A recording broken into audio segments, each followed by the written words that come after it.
छोलिया हो या लोबिया, सफेद चने या काले चने, सब कुछ मजेदार बने। तो वॉशिंगटन जाने से पहले ज़ेलेंस्की का बड़ा बयान, हथियारों के दबाव में कोई भी करार मंजूर नहीं, हमले रोके बिना युद्ध विराम नहीं होगा, शांति समझौते से पहले युद्ध रोकना जरूरी, ट्रंप और पुतिन के बीच बातचीत की जानकारी नहीं। हालांकि कुछ घंटे बाद व्हाइट हाउस में ज़ेलेंस्की और ट्रंप की मुलाकात होनी है, जिसमें युद्ध विराम को लेकर बड़ा फैसला लिया जा सकता है। हालांकि अभी तक ज़ेलेंस्की ने पुतिन की शर्तों पर सहमति नहीं जताई, लेकिन कहा यही जा रहा है कि ट्रंप के दबाव पर शायद ज़ेलेंस्की कुछ शर्तों पर मान जाए। लेकिन इतना तय है कि ज़ेलेंस्की तब तक युद्ध विराम करार पर हस्ताक्षर नहीं करेंगे जब तक रूस हमले नहीं रोकता। अब जबकि ज़ेलेंस्की बेल्जियम पहुंच चुके हैं, वहां से वॉशिंगटन जाएंगे, तब भी हमले रुके नहीं। यानी साफ है, अगर युद्ध विराम की कोशिशें खत्म हुई तो यूरोप में खौफ का नया अध्याय आरंभ हो सकता है, जिसमें सीधे तौर पर रूस और यूरोपीय देश टकरा सकते हैं।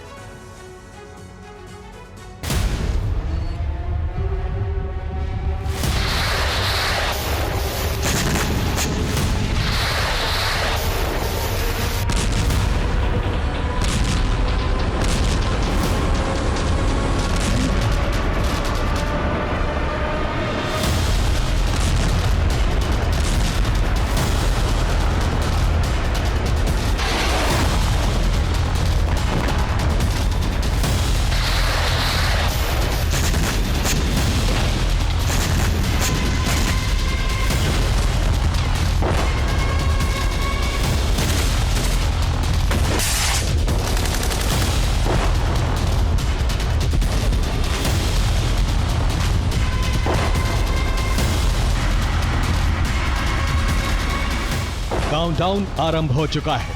अब या तो शांति होगी या फिर बारूदी सुनामी आएगी।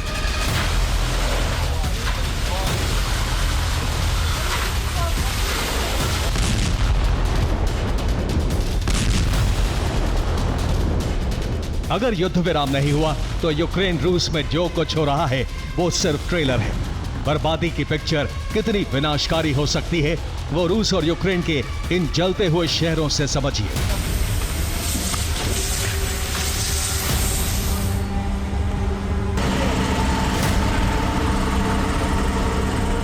युद्ध विराम नहीं हो पाने की सूरत में ऐसी तस्वीरें रोज आएंगी, सिर्फ रूस या यूक्रेन से ही नहीं बल्कि पूरे यूरोप से।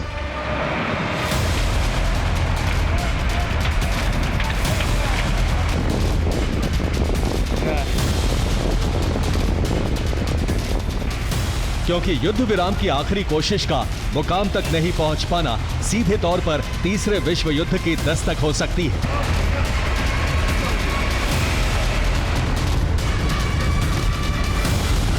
जिसमें रूस और यूरोप में आर पार की जंग हो सकती है। अब सब कुछ 3 किरदारों पर निर्भर करता है कि आगे यूरोप में क्या होने वाला है।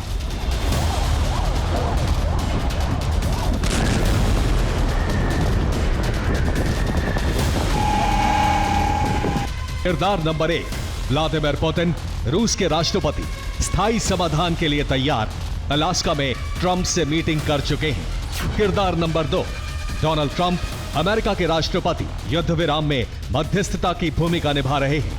पुतिन के बाद ज़ेलेंस्की से मीटिंग करेंगे।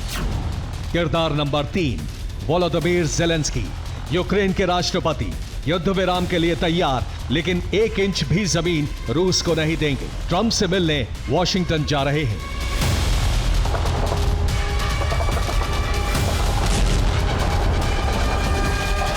इन तीनों किरदारों में पुतिन अपनी शर्तें ट्रंप को बता चुके हैं। संकेत मिल रहे हैं कि डोनाल्ड ट्रंप ने शर्तें मानने पर सहमति जता दी है।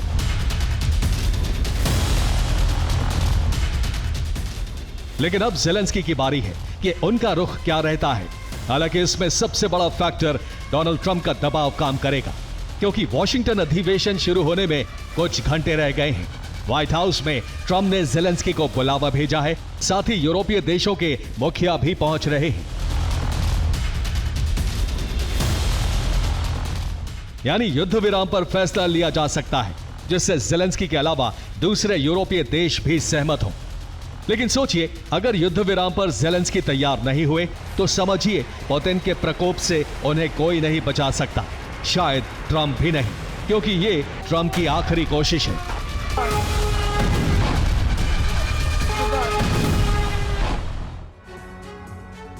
कई रिपोर्ट सामने आई हैं जिसमें पुतिन का युद्ध विराम फॉर्मूला बताया गया और 3 चरण में पुतिन स्थायी शांति समझौता चाहते हैं, जिसमें पहले चरण में संपूर्ण डॉनबास के रूस में विलय की शर्त, जिसमें लुहांस और डोनेट्स्क प्रांत आते हैं और जिसे आधिकारिक तौर पर अमेरिका और नेटो मान्यता देता है, जबकि दूसरे चरण में रूस डॉनबास से आगे 2 इलाकों में बफर जोन बनाना चाहता है, जिसमें ज़िप्रोज़िया और खेरसों प्रांत के नाम है, जहां 50 किलोमीटर का बफर जोन बनाकर रूसी सैनिक फ्रंट लाइन पर तैनात किए जाएंगे, यानी कुल 4 इलाकों से यूक्रेनी सैनिक पीछे हटेंगे, लुहांस, डोनेट्स्क, ज़ैपोरोज़िया और खेरसों। इसके अलावा तीसरे चरण में रूस 2 इलाकों से पीछे हटेगा और अगर पहले 2 चरण मानकर यूक्रेन अपने सैनिक हटा लेता है तो सुमी और खार्किव से रूस सैनिक हटा देगा, जिससे वहां यूक्रेन पूरी तरह अपना कब्जा फिर कर ले।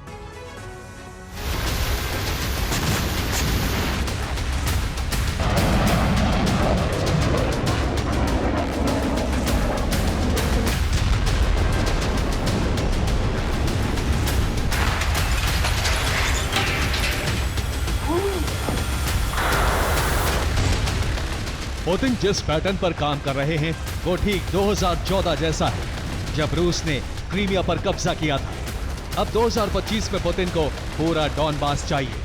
अगर युद्ध विराम में ज़ेलेंस्की इस शर्त को मान लेते हैं तो सब कुछ ठीक रहेगा, नहीं तो पुतिन इतने बम बरसाएंगे कि डोनेट्स्क और लुहांस्क के अलावा कई और इलाके भी यूक्रेन के हाथ से जाएंगे।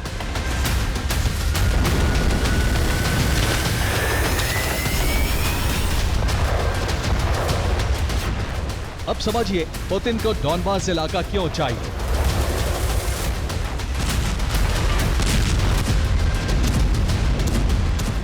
डॉनबास यानी लुहांस्क और डोनेट्स्क को मिलाकर बना पूरा इलाका, यहां से क्रीमिया तक पूरा बिजनेस कॉरिडोर बनेगा, क्योंकि काला सागर तक नया समुद्री मार्ग बना सकता है। डॉनबास में रूसी कल्चर से जुड़े लोग रहते हैं।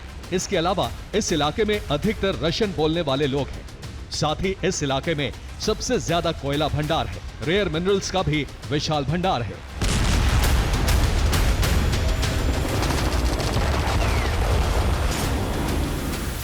यूक्रेन के इसी इलाके में सबसे ज्यादा कुदरत का खजाना है, इसलिए रूस की निगाहें इस पर है और इस इलाके को लेकर रूस अपनी आर्थिक स्थिति सुधार सकता है। हालांकि इस इलाके पर अमेरिका की भी नजर है।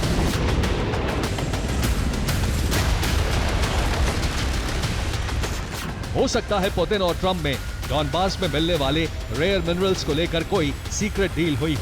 अभी ज़ेलेंस्की पर दबाव बनाकर ट्रंप जल्द से जल्द युद्ध विराम कराना चाहते हैं।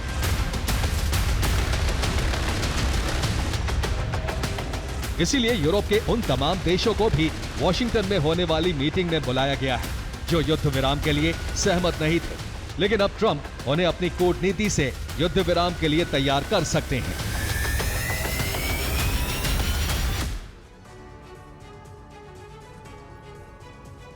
पुतिन ट्रंप की अलास्का वार्ता के बाद अब दुनिया भर की निगाहें वॉशिंगटन समिट पर है, जहां ट्रंप और ज़ेलेंस्की की मुलाकात होनी है। लेकिन ज़ेलेंस्की के साथ कई यूरोपीय नेता भी वहां पहुंच रहे हैं, यानी व्हाइट हाउस में कुछ बड़ा होने वाला है। इस मीटिंग में शामिल होने वालों के नाम भी अब आपके सामने हैं, जहां देखिए किस तरीके से इमानुएल मैक्रों, जो कि फ्रांस के राष्ट्रपति हैं, इटली की प्रधानमंत्री जॉर्जिया मेलोनी, जबकि जर्मन चांसलर फ्रेडरिक मर्ज के साथ साथ यूरोपियन यूनियन की अध्यक्ष उर्सुला वॉन डेर लेyen, ये वो नाम है जो इसका महत्वपूर्ण हिस्सा रहने वाले हैं, इस समिट का, इस मीटिंग का महत्वपूर्ण हिस्सा रहने वाले हैं। इसके अलावा इस फेरिस्ट में अगला नाम आता है अलेक्जेंडर स्टम्प का, जो कि फिनलैंड के राष्ट्रपति हैं, और ब्रिटेन के प्रधानमंत्री क्रेयर स्टार्मर, जबकि पोलैंड के राष्ट्रपति कैरोल नवरोकी और नेटो चीफ मार्क रूटे।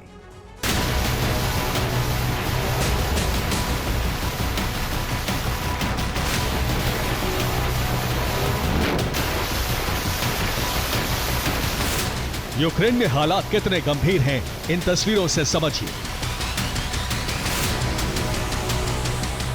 ये 3 तस्वीरें हैं। एक तरफ युद्ध विराम वार्ता के लिए ज़ेलेंस्की वॉशिंगटन में ट्रंप से मिलने जाने वाले हैं। वो ब्रसेल्स पहुंच चुके हैं, वहां यूरोपीय यूनियन चीफ उर्सुला से मुलाकात की। अब वो ब्रसेल्स से EU चीफ के साथ वॉशिंगटन जाएंगे। जबकि इसी दौरान यूक्रेन की राजधानी कीव पर रूस ने Su-57 से ताबड़तोड़ हमले किए, जिसके जवाब में यूक्रेन ने भी मॉस्को के पास रेलवे स्टेशन पर हमला किया।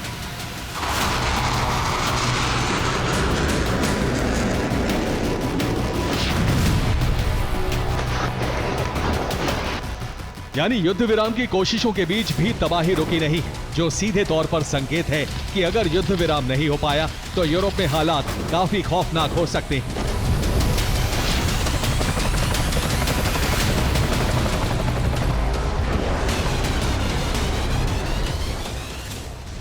क्योंकि ज़ेलेंस्की ने नेटो देशों के साथ लंबे युद्ध की तैयारी कर ली है, जबकि पुतिन पहले से ही हथियारों का प्रोडक्शन बढ़ा रहे हैं, जिससे यूक्रेन को अगस्त के आखिर तक पूरी तरह खत्म किया जा सके और उसके इलाकों पर संपूर्ण कब्जा किया जा सके।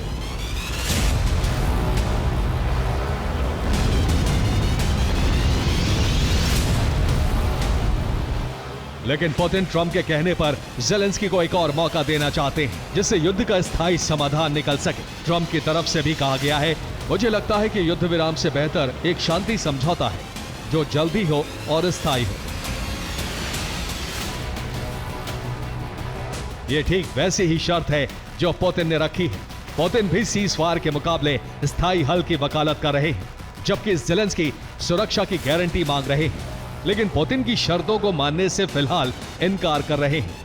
यानी अब सब कुछ वॉशिंगटन मीटिंग पर निर्भर करता है, जहां से शांति का रास्ता निकलता है या विनाश का अलार्म बजता है। Bureau report, TV9 Bharatvarsh.